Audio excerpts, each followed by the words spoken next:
അർജുന്റെ കുടുംബം നൽകിയ പരാതി, കേസിൽ നിന്ന് മനാഫിനെ ഒഴിവാക്കിയേക്കും. കർണാടക ഷിരൂരിലെ മണ്ണിടിച്ചിലിൽ മരിച്ച അർജുന്റെ കുടുംബത്തിന്റെ പരാതിയിലെടുത്ത കേസിൽ നിന്ന് ലോറിയുടമ മനാഫിനെ ഒഴിവാക്കിയേക്കും.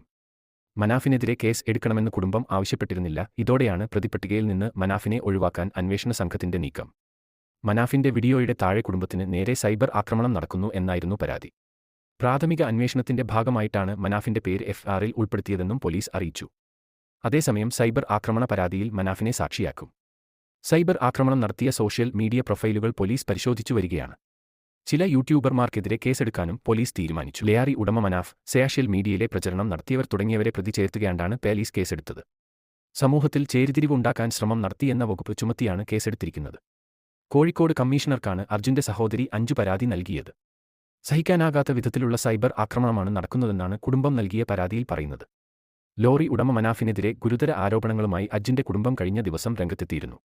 മനാഫ് മാധ്യമങ്ങളിൽ പറഞ്ഞ ചില കാര്യങ്ങൾ മൂലം കടുത്ത സൈബർ ആക്രമണമാണ് കുടുംബം നേരിടുന്നതെന്നും അർജുന്റെ സഹോദരി ഭർത്താവ് ജിതിൻ മാധ്യമങ്ങളെയോട് പറഞ്ഞിരുന്നു. തുടർന്നും വീഡിയോകൾ കാണാൻ ചാനൽ സബ്സ്ക്രൈബ് ചെയ്ത് കൂടെ കൂടിക്കോ.